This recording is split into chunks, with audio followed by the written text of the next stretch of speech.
Rabbi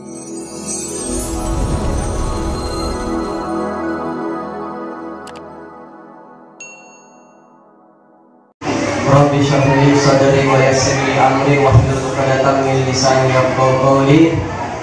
Assalamualaikum warahmatullahi wabarakatuh. Waalaikumsalam.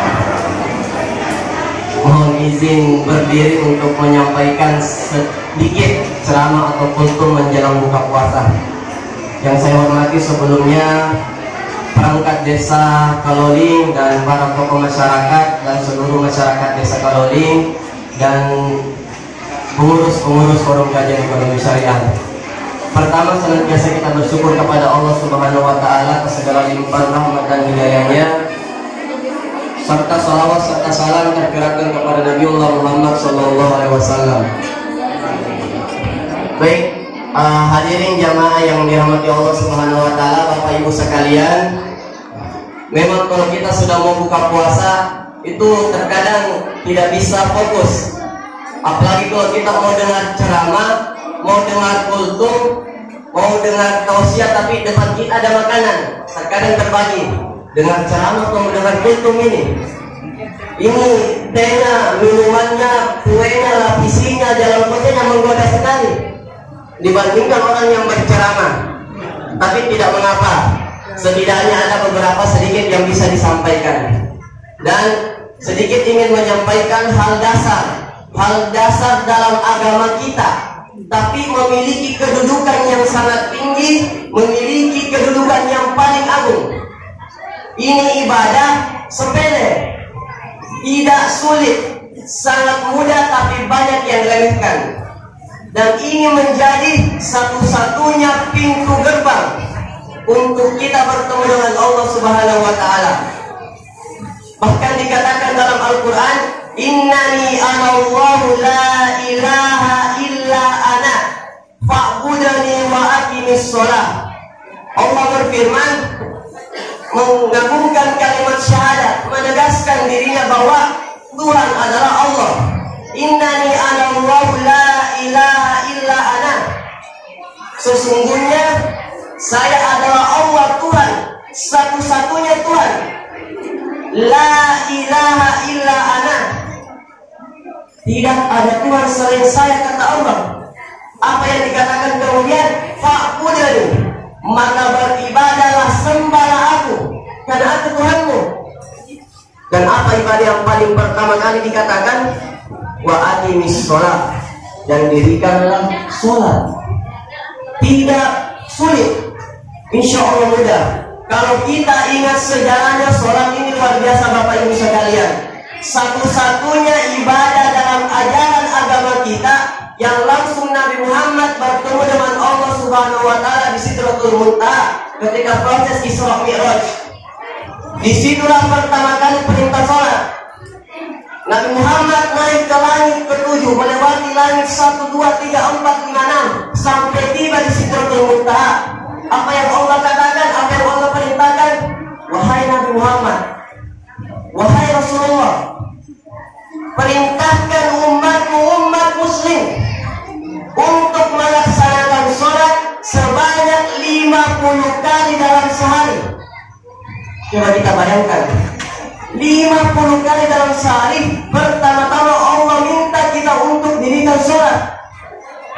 Nabi mengingatkan, siap laksanakan. Kemudian turun di langit ke-6, bertemu dengan Nabi Musa. Nabi Musa, Nabi Muhammad, apa yang Allah perintahkan kepada kamu dan seluruh umat muslim?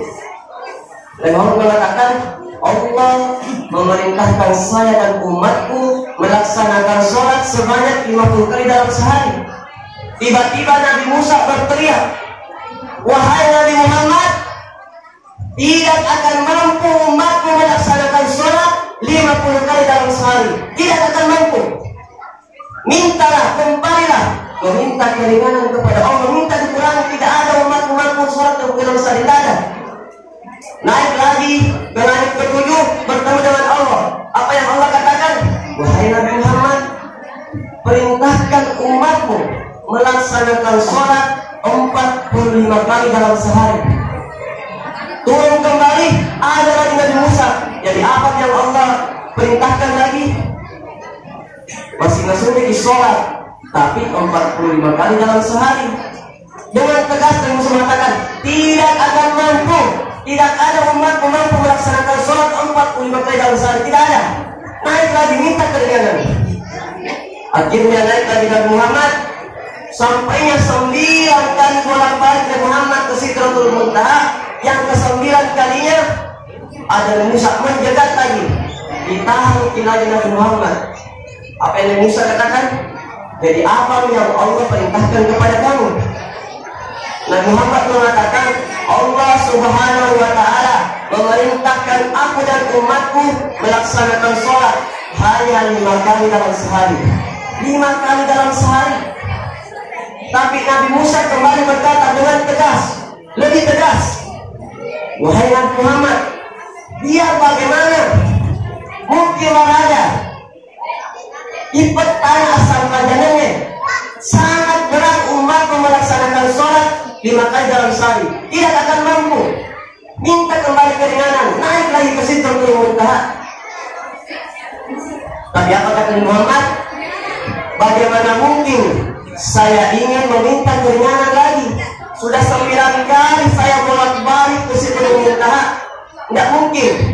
Dan Nabi Muhammad meyakinkan kepada Nabi Musa, saya yakin bahwa umatku, umat muslim, insya Allah mampu melaksanakan sholat 5 kali dalam sehari.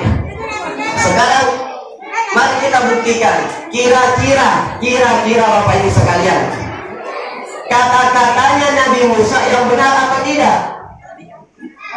Atau kata-katanya Nabi Muhammad yang meyakinkan kepada Nabi Musa, umat Islam mampu melaksanakan sholat 5 kali dalam sehari? Dan ternyata ada yang membuktikan kata-katanya Nabi Musa, ada yang membuktikan kata-katanya Nabi Muhammad. Mari kita sama-sama introspeksi diri. Kenapa sholat penting sekali? Inna awwal ma yuhasabu yaumal qiyamah min amalihi as-sholat. Amalan yang pertama kali dihisab pada hari kiamat nanti adalah surga. As-sholatu miftahul khair. Jadi Bapak Ibu, biar kita puasa Ramadan, sepanjang hidup kita puasa Ramadan 30 hari lengkap. Kita rajin berinfak, bersedekah, berzakat. Kita berbakti sama orang tua, baik sama tetangga.